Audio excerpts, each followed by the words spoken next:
ایک نبینا کی عادت تھی کہ وہ گھر سے نکلتے ہوئے ایک ہاتھ میں لاٹھی اور دوسرے ہاتھ میں لالٹین پکڑ لیتا۔ لوگ اکثر اس پہ ہنستے تھے کہ نابینا کو لالٹین کی بھلا کیا فائدے۔ وہ لوگوں کی باتوں کا جواب دیتا اور نہ ہی اپنی عادت بدلتا۔ ایک شام گھر واپس لوٹتے ہوئے چند آوارہ لڑکوں نے اسے گھیر لیا اور آوازیں کسنے لگے، بابا جی آپ تو اندھے ہیں، پھر یہ لالٹین کیوں پکڑ کے گھومتے رہتے ہیں؟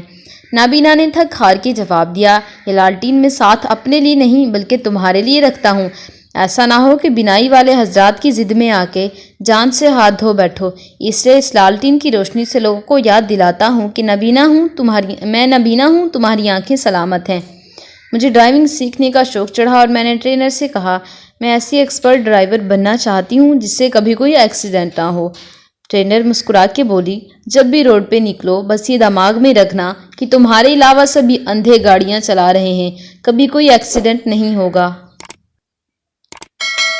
انسان تو بینا ہے پر انسانیت نابینا ہو چکی ہے۔